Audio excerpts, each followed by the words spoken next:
The American Southwest is known for its rich human history, but it is also notorious for its many beautiful geological sites.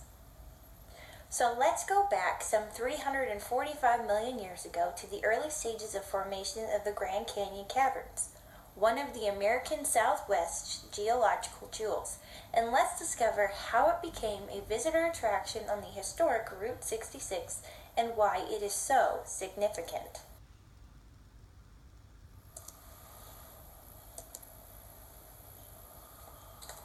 The Grand Canyon Caverns is one of the American Southwest's rare and beautiful jewels that has attracted people from around the world with its history and beautiful geological features.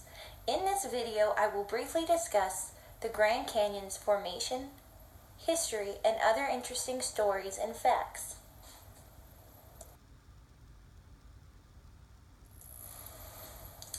It has been said that the Grand Canyon Caverns began formation approximately 345 million years ago during the Mississippian period of geological time. It was during that time period that the entire southwest region of the United States was covered by ocean. Mud filled with lime deposits was formed from the dead remains of tiny sea species.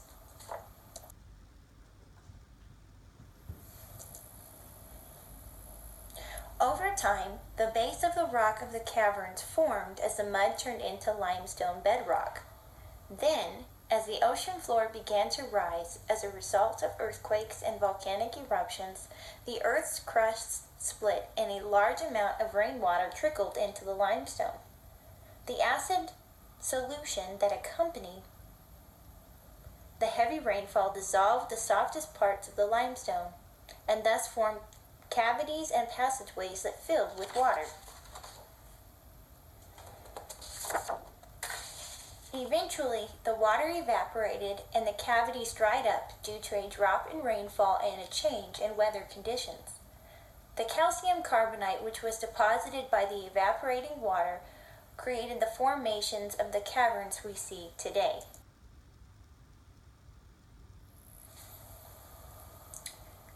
Here is a picture of what calcium carbonate looks like in the Grand Canyon Caverns. If you look at them closely, they look like little great clusters, hence why the sign is labeled Great Cluster. Ever since the formations were created, the dry canyon caverns have remained dry.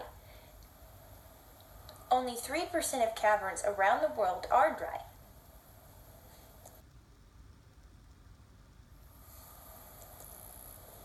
Walter Peck was a young woodcutter who discovered the Grand Canyon Caverns in 1927 while on his way to a poker game. It was while on his way to the poker game Walter Peck nearly fell into a hole, and it was then that he discovered the Grand Canyon Caverns.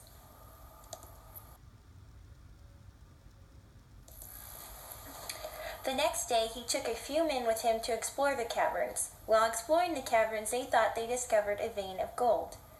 Believing that the caverns and the surrounding property was the ideal spot for mining gold, Walter Peck purchased the caverns and the surrounding property. He eventually found out that the caverns actually produced iron oxide and not gold.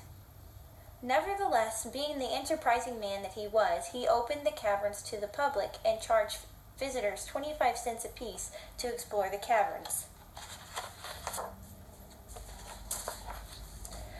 The visitors to the newly discovered caverns were lowered down into the caverns by a rope, which was tied around each individual's waist and a hand-operated wrench.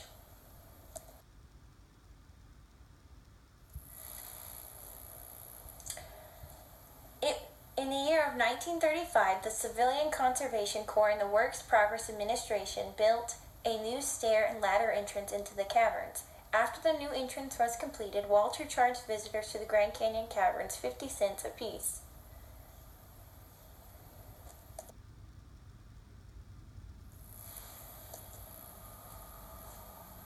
More improvements were made to the Grand Canyon Caverns over the years. For instance, in 1962, the natural entrance into the caverns was closed. A new shaft was put in at 210 feet below the surface, and a modern elevator was installed.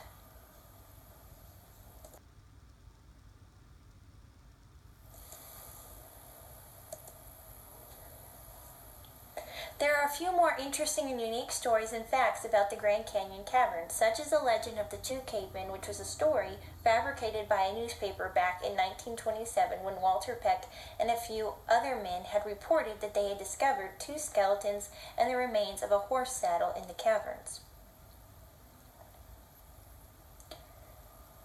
One of the local cowboys who originally explored the caverns back in 1927 found two skeletons and what appeared to be an old horse saddle on the caverns.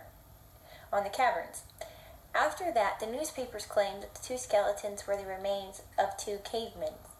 However, that was not true.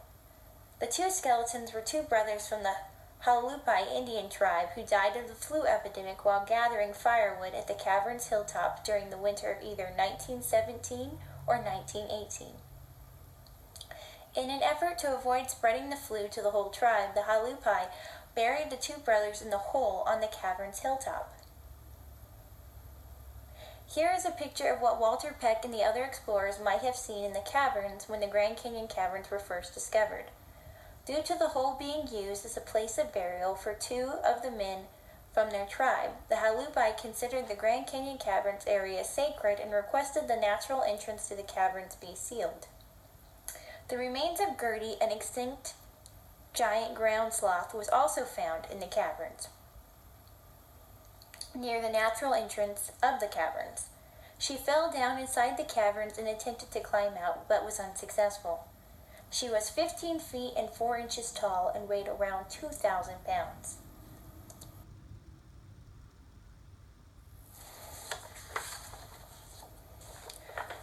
Only 3% of caverns in the world are dry.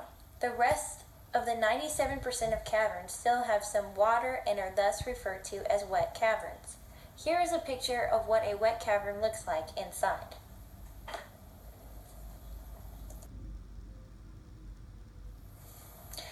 In this presentation, we went over the formation process, the history, and a few more interesting stories and facts about the Grand Canyon Caverns. Go explore the caverns for yourself and discover more interesting facts about the Grand Canyon Caverns. I know you won't be disappointed. Thank you for watching. I hope you've enjoyed watching this presentation as much as I have enjoyed making it. Thank you.